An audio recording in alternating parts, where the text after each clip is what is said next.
Hello hello मेरे प्यारे प्यारे दोस्तों, आपका मेरे चैनल में स्वागत है। मेरे चैनल का नाम है रजनीकांत सिन्हा। ये यूट्यूब का चैनल है, समझे। थंबनेल में लिखा हुआ है BIT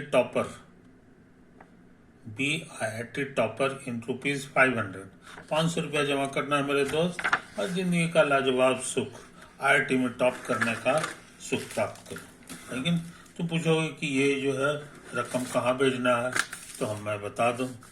ये रकम जो है इसी अकाउंट में ट्रांसफर कर दो। रजनीकांत सिन्हा, ये बैंक का कोड नंबर है ना, और ये अकाउंट नंबर है। इसको पॉज करके नोट कर लो, और 500 रुपीज है ना, बिना लेट किए हुए इसको ट्रांसफर कर दो। ये जो है ना, ये सच पूछो तो इसे मंदिर में दान करते हो, उसी तरह की चीज है। ये दान का रकम है कि नहीं। ये फ्री है, जिसमें कम से कम 500 देना है, और बाकी जो है तुम्हें और भी देने की इच्छा है तो तुम इसमें सेंड कर दे सकते हो, है कि नहीं। यही तो है मेरा बात। ये मिशन की तरह है कि नहीं, जिसमें सारे लोग लाभान्वित हो गए। हमारे देश में 140 करोड़ लोग रहते हैं, सब के सब जो है IIT के एडवांस लेवल के जो स्टडी है उसमें मास्टर बने, है कि नहीं। बहुत लोग इसमें जुड़े हुए हैं, है ना। आप जो है बिना ज्यादा सोचे हुए इसमें ज्वाइन कर सकते हो, है कि नहीं। यही तो है। ओके, आगे बढ़ जा मेरे दोस्तों। तो आगे बढ़ने से पहले हम एक क्वेश्चन लिखना चाहते हैं जिसका आंसर करेंगे, है ना। ये लेक्चर नंबर 164 है, फिजिक्स और मैथ है। इसमें फिजिक्स प्रीडोमिनेंट अभी चल रहा है। फिजिक्स जो है के क्वेश्चन जो हम लोग बनाने की कोशिश कर रहे हैं। एक जो है क्वेश्चन नोट कर लें, a block of mass m having a charge q is placed on a smooth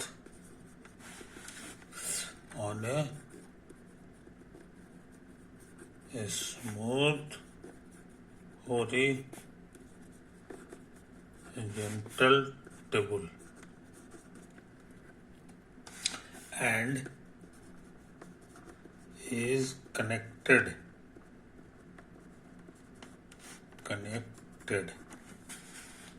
to a wall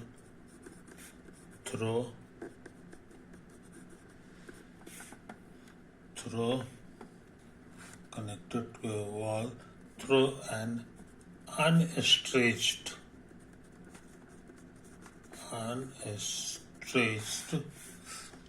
spring of a spring constant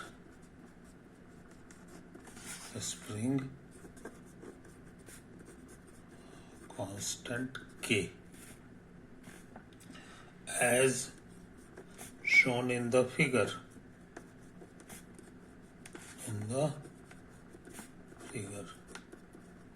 समझे।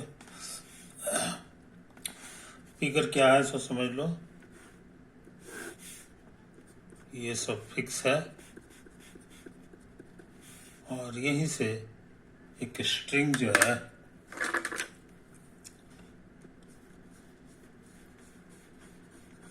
ये लगा हुआ है कि नहीं। और ये जो है यहाँ पर एक ब्लॉक है। इस ब्लॉक की विशेषता है कि इसमें इसका मास m है, और इसमें चार्ज भी है।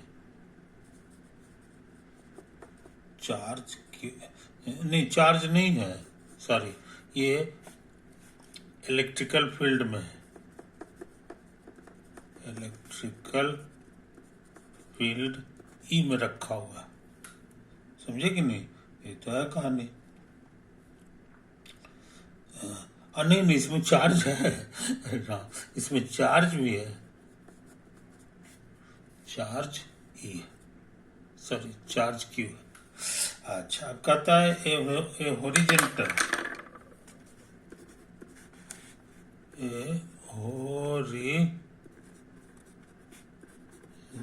total electric field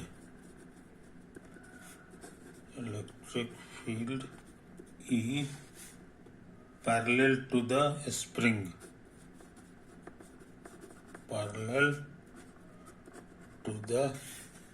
spring is switched on.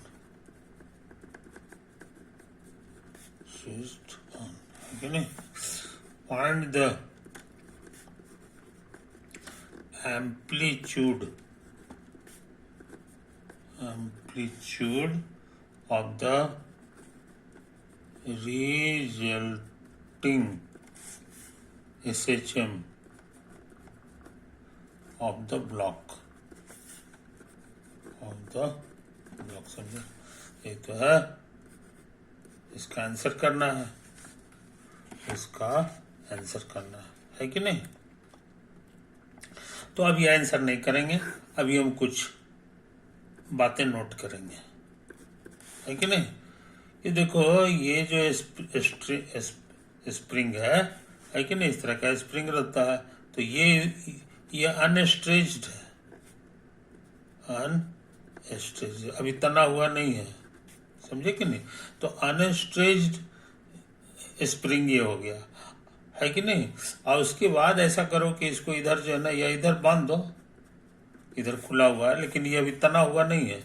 लेकिन मान लो कि इसको जो है ना हम लोग किसी तरह से खींच के इतना लंबा कर दें, है कि नहीं। तो क्या हल होगा कि यहाँ पर कुछ भी चीज होगा तो वो फोर्स महसूस करेगा। किधर, इधर नहीं, स्प्रिंग इधर पीछे लौटना चाहता। तो ये जो फोर्स होता है ये कितना होता है, फोर्स ड्यू टू स्प्रिंग, तो उसका फॉर्मूला होता है kx। अच्छे लड़के याद रखते हैं, किस दिशा में लगता है फोटो में हम शो कर दिए, है कि नहीं। अब पूछोगे x क्या है, तो x जो है यही दूरी है, जितना तुम स्ट्रेच किए हो उसी को x से गुना कर दो। ज्यादा स्ट्रेच करोगे तो ज्यादा बड़ा फोर्स हो जाएगा, है कि नहीं। थोड़ा सा करोगे तो थोड़ा सा होगा। अब k एक कांस्टेंट है, अब वो k जो है कहलाता है spring constant, called spring constant, समझे। इस क्वेश्चन में भी लिखा हुआ है कि स्प्रिंग कांस्टेंट इसका k है। स्प्रिंग में छपा रहता है उसी में कि के कितना है, तो के इतना हो गया, है कि नहीं। तो इन बातों को समझ लो, फोर्स निकालने में हम लोग ये मदद करता है। कोई दिक्कत। तो पहली बात तो ये हो गया, है कि नहीं। अब हम लोग सोचते हैं, क्या सोचते हैं, समझ लो। शुरू में ए ब्लॉक ऑफ मास m, ये जो एक ऐसा मास है कि इसमें वजन भी है और चार्ज भी इसमें है। वजन कितना है, मास कितना है, तो m है, और चार्ज कितना है तो q है कि नहीं। अब बाहर से कोई इलेक्ट्रिकल अप्लायंसेज होगा जिसके कारण आसपास में बहुत इलेक्ट्रिकल फील्ड है, समझे कि नहीं। तो इलेक्ट्रिकल फील्ड कितना है वो E लिखा हुआ है, इलेक्ट्रिकल फील्ड E लिया हुआ। तो E को Q से मल्टीप्लाई कर दोगे तो उतना ही ताकत से इलेक्ट्रिकल फील्ड इसको खींचेगा, समझे, अपनी तरफ खींचेगा। तो यहाँ लिख दिया है कि इधर खींचेगा कि अंदर खींचेगा। तो connected to a wire through a horizontal electrical field parallel to the spring is switched on, और बटन दाब दिया गया है तो आसपास में इलेक्ट्रिकल फील्ड पैदा हो गया है कि नहीं। अब वो इसी के पैरेलल है, उसका डायरेक्शन इधर ही है ना, हम शो कर दिए। कोई दिक्कत। ये तो ये हाल नतीजा क्या होगा कि ये इसको खींचेगा, खींचने से स्प्रिंग लंबा हो जाएगा। तो स्प्रिंग जब लंबा होगा तो वो भी ताकत लगाएगा अंदर की ओर। तुम सिखाया है कि फैलने के बाद जो है ये ताकत लगाता है अंदर की ओर। तो यहाँ पर दो तरह का ताकत लग जाएगा, एक तो इलेक्ट्रिकल फोर्स के कारण Q गुना E, और दूसरा जो है ताकत लगेगा उल्टी दिशा में, और वो हो जाएगा K इंटू एक्स। तो यहाँ अनस्ट्रेच्ड लेंथ यही है, शुरू में यहाँ लिखा हुआ है कि हमारा स्ट्रिंग जो है अनस्ट्रेच्ड। तो अनस्ट्रेच्ड लेंथ जो है इसको ना हो तो L नाम दे दो, L है कि नहीं। तो ये अभी अनस्टेज्ड है और उसके बाद जो है आगे बढ़ता है। तो ऐसा करें, हम जरा फिर से साफ सुथरा फोटो बना लें। ये तो हमारा इसी तरह से हो गया, यही हो गया, ऐसे हो गया, है कि नहीं। और मान लो कि ये जो तुम्हारा स्प्रिंग है इस बार लंबा हो गया, इस बार लंबा हो गया, इतना लंबा। और ये पहले था यहाँ, देखो पहले इतने लंबा था, ये अनस्ट्रेच लेंथ, ये अनस्ट्रेच्ड लेंथ, समझे। और ये एक्स्ट्रा जो है बढ़ गया है यहाँ से, तो इसी को एक्स कह दो। और हम लोग इसका फोटो बना दें बॉडी का। तो बॉडी हमारा जो है ब्लॉक जो है यही है, इसका मास के बारे में लिख दिया है कि m है कि नहीं। और इलेक्ट्रिकल फोर्स भी इसको लगेगा, क्या लगेगा, इलेक्ट्रिकल फोर्स। तो इलेक्ट्रिकल फोर्स कितना लगेगा, इलेक्ट्रिकल फोर्स का बहुत सिंपल फॉर्मूला है, फील्ड से क्यू को गुना कर दो, बस। किधर लग रहा है सो देख रहे हो, मगर स्प्रिंग जो फोर्स लगाएगा वो इधर नहीं लगाएगा, वो इधर लगाता है ना। ये फोर्स है ड्यू टू स्प्रिंग, ये फोर्स ड्यू टू स्प्रिंग। और ये कितना होगा सो तुमको पता है, k into x. Spring constant इसका k है, आई इंटू एक्स, आई बात समझ। तो इस मास के ऊपर दो दो फोर्स काम कर रहा है, मास के ऊपर दो दो। हमारा पॉजिटिव डायरेक्शन हिसाब किताब के लिए ही है, पॉजिटिव एक्स एक्सिस, समझे, एक्स एक्सिस का दो। तो हम निकालना चाह रहे हैं acceleration of block, acceleration of block किस डायरेक्शन में, तो इस डायरेक्शन में हम शो करते हैं। तो कहोगे न्यूटन्स लॉ से net force by mass, net force किस डायरेक्शन में, जो ये डायरेक्शन ये है उसी डायरेक्शन में, अब बाय मास। ये किसका कहना है, by Newton's law, by Newton's law, समझे। ये तो आया न्यूटन्स लॉ से हो गया, है कि नहीं। अच्छा, अब जो है नीचे लिख रहे हैं, अब यहाँ जगह नहीं है तो इसलिए दूसरे पन्ना में लिखेंगे। एक्सेलरेशन एक्सेलरेशन जो है ना कैसे लिखाता है याद होगा, कैसे लिखाता है तो तुमको याद है, d by d t of velocity लिखाता था, है कि नहीं। और बढ़िया से याद करो तो वेलोसिटी को हम लोग लिखते थे D by d t of D x by d T, velocity हो जाता।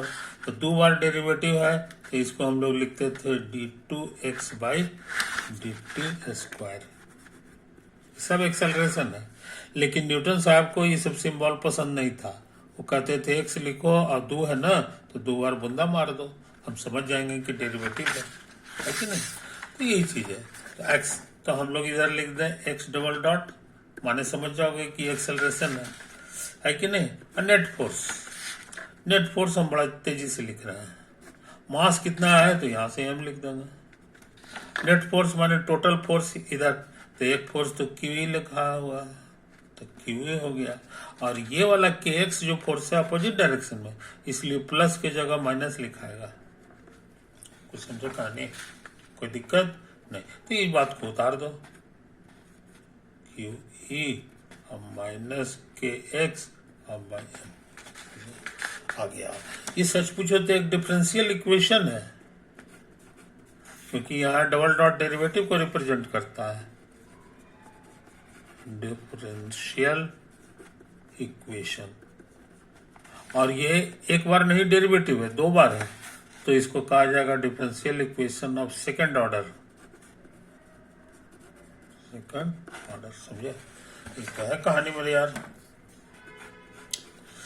तो इसको सॉल्व करना होगा, जब तक सॉल्व नहीं होगा सवाल नहीं बनेगा, है कि नहीं। तो ऐसा करते हैं, इसको इसी तरह उतार देते हैं और इसमें माइनस के बाई एम कॉन्स्टेंट बाहर निकाल लेते हैं, तो ये हो जाएगा एक्स और माइनस माइनस क्यू ई और बाई के। अब गुना करके देख लो, ये चीज आ जाएगा, माइनस के बाई एम एक्स आ जाएगा और माइनस माइनस प्लस एगो के कटेगा, क्यू ई बाई एम आ गया, है कि नहीं? अच्छी बात।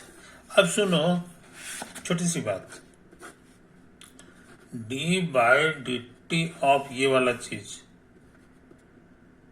एक्स माइनस क्यू ई और बाई के, तो कहोगे लिनियरिटी रूल से सबके बगल में डी बाई डी टी लगाइए, तो लगा दिए, और D by d t of ये कांस्टेंट है, कांस्टेंट का डेरिवेटिव 0 होता है, और ये हो गया मेरा डी एक्स बाई डी। समझे? अब सोचते हैं ना कि इधर भी डी बाई डी टी एक बार और लगा दें, D by d t of x minus Q E by के, तो कहोगे इसमें भी डी बाई डी टी लगाइए, तो D x by d T हो गया। कुछ समझे? कोई दिक्कत नहीं। तो इसी को हम लोग शॉर्ट में लिखते हैं d two x by d t square, या और शॉर्ट में लिखेंगे तो एक्स डबल डॉट लिखेंगे, एक्स डबल डॉट, और यहाँ भी उसी तरह से लिख देंगे, ये d two by d by d t of इतना डी टी स्क्वायर, और इसको उतार देंगे एक्स माइनस क्यू ई और बाई के।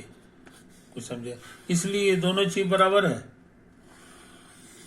ये चीज एक्स डबल डॉट की जगह हम ये भी लिख सकते हैं, तो हम इसी रूल का फायदा उठा लें, एक्स डबल डॉट को हम हटा के ये लिखने जा रहे हैं, तो D two by d t square, इसको उतार दो एक्स माइनस क्यू ई और बाई के। समझे? मजेदार बात, ये चीज दोनों जगह है, तो इसका एक नया नाम दे दो, पुट y का मतलब x minus Q E by के, तो ये देखने में हो जाएगा d2 है कि नहीं, और ये y हो गया, अब बाई डी टी स्क्वायर अब बराबर माइनस के बाई एम,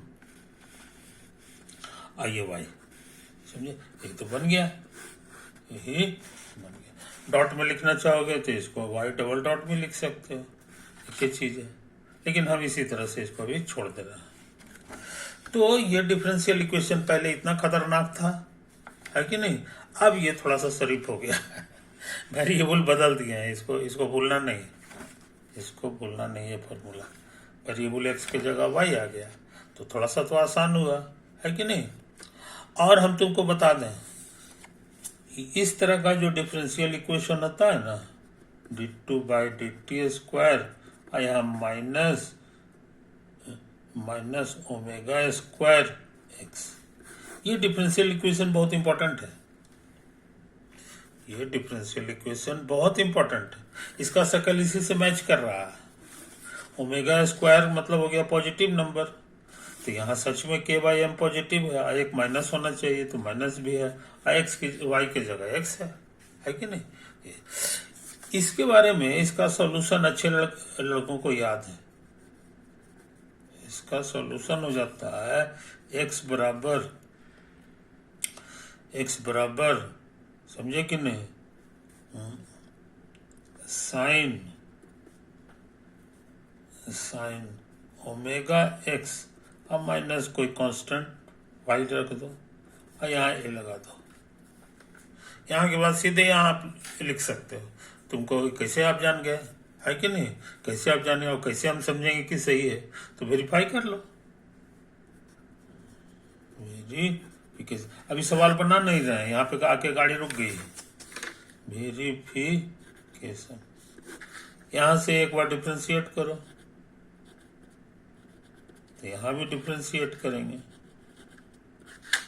और ये ए है और ये साइन है omega omega x minus five. याद रहे दोनों के दोनों कांस्टेंट है तुम्हारा, इतना नहीं, ओमेगा भी कांस्टेंट है, ओमेगा तो यहाँ दिया हुआ कांस्टेंट है। वेरिएबल तुम्हारा जो है ये सॉरी एक्स नहीं है, ये हमको याद पड़ता है टी है, तो ये टी रहने दो, है कि नहीं। अच्छा ये हो गया। अब इसको जो है ना डिफ्रेंशिएट करना बहुत आसान है, कांस्टेंट बाहर आ जाएगा और इसका डेरिवेटिव निकालना है, ओमेगा टी और माइनस, समझे। तो हम चेन रूल लगाना चाहेंगे। चेन रूल कहता है पहले साइन का डेरिवेटिव निकालो, तो हम कॉस निकाल, साइन का कॉस होता है वो निकाल दिया, समझे। अब उसके बाद फिर गुना करो किस चीज से, डी बाई डी टी। अब साइन पे उंगली रखो, इसको उतार दो, ओमेगा टी माइनस फाइव, समझे। अच्छा तो अब क्या हाल होगा जनाब, ये हो गया कॉस ओमेगा टी और माइनस फाइव। इसमें प्लस माइनस रहे तो डी बाई डी टी सब में सट जाता है, तो इसमें सटेगा तो कांस्टेंट बाहर हो जाएगा। और टी का टी के रेस्पेक्ट में डेरिवेटिव क्या होता है, वन, और ये कांस्टेंट का डेरिवेटिव जीरो।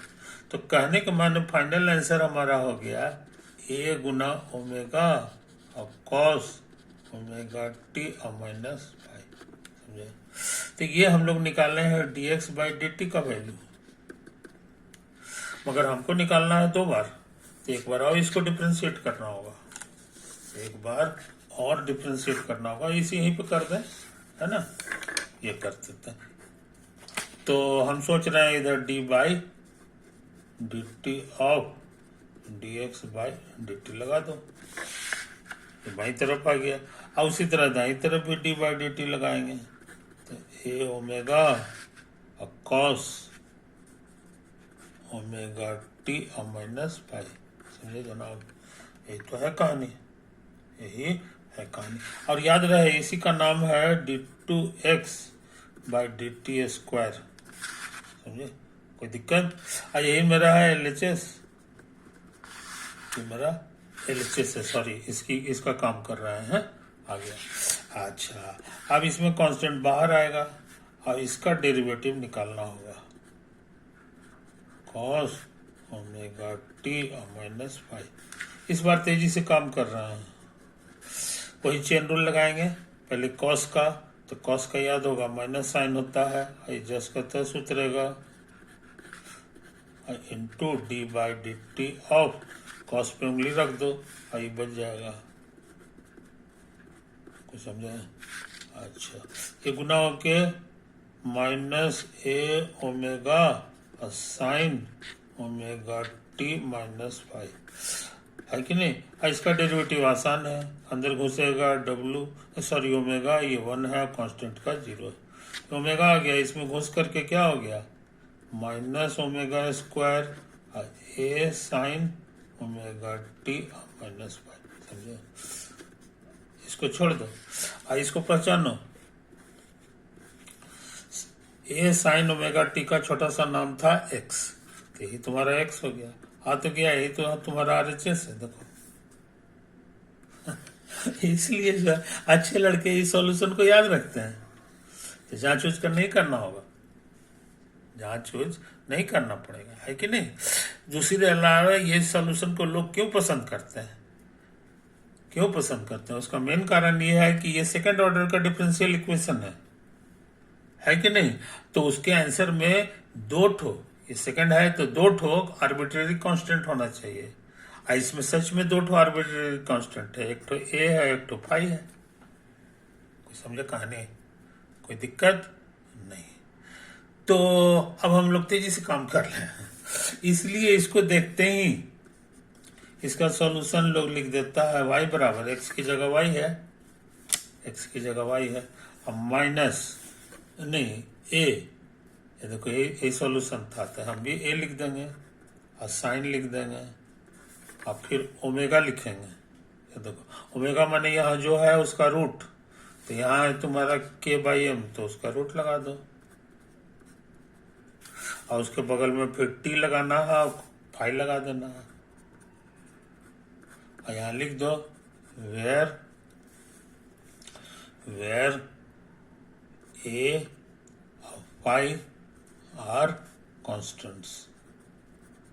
कोई समझे? कोई दिक्कत?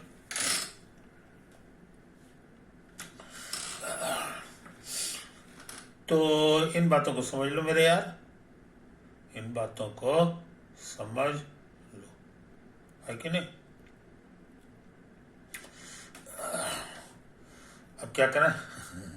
तो यहां तक काम किया है, उसके बाद सोच रहे हैं दूसरे पन्ना में चले आए, दूसरे पन्ना में चले आए, है कि नहीं? यहाँ एक जरूरी चीज समझ लो, जरूरी चीज समझ लो। ऐसा करते हैं हम लोग, नाम दे देते हैं, है कि नहीं? हम लोग नाम दे देते हैं y का। y हमारे लिए कितना था ये मत भूलो, y हमारे लिए था, आ गया यार y, मिल तो गया, ये देखो यहीं पे तो है। y का मतलब है x minus Q E by के, लिख दो। y का मतलब है हमारे लिए, यहीं पे लिख देते हैं, लिखा है बगल में, x minus Q E by, समझे कि नहीं? ये हो गया। और सुन लो, जैसे ही ऐसा इक्वेशन आया, इसका शकल ऐसा है, इसका एक बढ़िया नाम है, इसका नाम है पूरी दुनिया में SHM, फुल फॉर्म इसका होता है simple harmonic motion, simple harmonic motion, समझे? तो यहां भी वही हाल है, यहाँ सिंपल हार्मोनिक मोशन आ रहा है, यही सारा कर दिया कि सिंपल हार्मोनिक मोशन है, समझे कि नहीं? इस चीज को समझ लो। तो सिंपल हार्मोनिक मोशन में क्या हाल होता है सो समझ लो, कोई खास पॉइंट के अबाउट ऐसे ऑसिलेट करते रहता है घड़ी, जैसे इसको ऐसे करके छोड़ दोगे ना, जैसे ऐसे कांपेगा कांपेगा, ये होते रहता है। तो इन बातों को समझ लो, इन बातों को समझ लो। तो हम नक्शा तुमको बना दें, ये मोटा मोटी इसी तरह का बात, ये तुम्हारा एक्स एक्सिस है, इसी में कोई खास पॉइंट है जिसके अबाउट ये ऐसे ऐसे जाएगा, ऐसे ऐसे जाएगा, ऐसे जाएगा, ऐसे जाएगा, ऐसे ऑसिलेट करते रहता है, समझे कि नहीं? ये तो है कहानी, ऐसे जाएगा, ऐसे जाएगा, ऐसे जाएगा, ऐसे जाएगा, इसी का नाम है सिंपल हार्मोनिक मोशन, है ना? और ये जो बीच वाला पॉइंट है, इसी को कहते हैं centre, centre of the simple harmonic motion. और ये अधिक से अधिक जितना दूर गया है, इधर गया उतने इधर भी आएगा, इसी लेंथ का नाम है एम्पलीट्यूड, एम्पलीट्यूड। आई बस समझ में, कोई दिक्कत नहीं। तो यही चीज है, अधिक से अधिक जो होगा वही हो जाएगा एम्पलीट्यूड, कोई दिक्कत नहीं। तो सेंटर वाला पोजीशन पे क्या होता है ना, सेंटर वाला जैसे यही था, आ गया ये जो सिंपल हार्मोनिक मोशन है ना, तो इसका सेंटर कहाँ पे होगा? तो जहां पे y 0 है, y 0 है, तो कहेंगे फॉर सेंटर ऑफ SHM,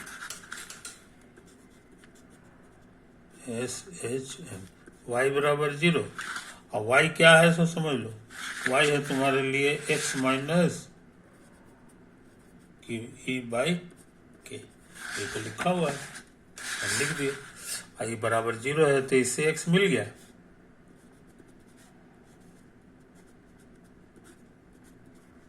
समझे? इसी सेंटर के अबाउट ऑसिलेट करता है। इसलिए ये सोच लेना कि ये जो है शुरुआत यहां से हुआ है तो इसी के अबाउट ऑसिलेट करता होगा, ऐसा गलत है। ये सेंटर ऑफ नहीं है, बल्कि इससे यहाँ पर अभी भी निकाले हैं कि ये जो है x दूरी क्यू ई बाई ई जहां पे होगा वही सेंटर ऑफ ऑसिलेशन है। तो मान लो कि यही दूरी है तुम्हारा क्यू ई बाई के, समझे? ये तो है सेंटर ऑफ ऑसिलेशन, x बराबर क्यू ई बाई। तो ये हो गया। तो यही जो पॉइंट है ना, यही जो पॉइंट है, कहाँ गया ये देखो, ये जो पॉइंट है यही तुम्हारा सेंटर ऑफ ऑसिलेशन है, सेंटर ऑफ ऑसिलेशन। इस पॉइंट को कहेंगे y बराबर 0, x बराबर पूछेंगे तो इतना लिखना होगा, समझे? ये बात लिख दो, here centre of oscillation is given by यहाँ मान लो ओरिजिन है, तो यहाँ से ये जो दूरी है यही है हमारा क्यू ई बाई के। बस ये तो है। अच्छा, मगर हमको ये नहीं निकालना है, हमको ये निकालना है, समझे? तो यहाँ बढ़िया से समझ लो, पार्टिकल जो है या ब्लॉक जो है यहाँ तक तो आएगा, लेकिन यहाँ आने के बाद ये मुड़ जाता है। इसका मतलब हो गया कि यहाँ पे वेलोसिटी 0 है, वेलोसिटी 0 हो जाता है, तब फिर बदलता है। यहाँ आते आते घटते घटते यहाँ पर 0 हो जाता है, उसके बाद फिर जो है डायरेक्शन चेंज कर लेता है, वेलोसिटी इधर चला जाता है, समझे कि नहीं? तो ये तुमको ये दूरी निकालना है, ये दूरी का मतलब हो गया y तुमको निकालना है, कब? जब वेलोसिटी तुम्हारा 0 हो जाए। तो एम्पलीट्यूड का यही फॉर्मूला हो गया है। एम्पलीट्यूड पूछेगा तो हमेशा एक काम करना है, कोई दिक्कत नहीं। तो हमको एम्पलीट्यूड निकालना है, तो यहाँ पर y हम निकाल चुके हैं, पूरे हिसाब किताब में हम लोग y निकाल चुके हैं। y हमारा आया है a साइन इतना, इसको लिख दो, y बराबर a साइन k कितना है जी, के एक्स बाई गलती हो गई क्या जी? नहीं, ये है root k by m into t, root k by m into t minus y, यही हमारा वाई है कि नहीं? देयरफॉर वाई डॉट निकाल लो, तेजी से काम कर रहा है, डॉट माने डी बाई डी टी, तो ये इधर हो जाएगा डी बाई डी टी, और साइन का कॉस हो गया,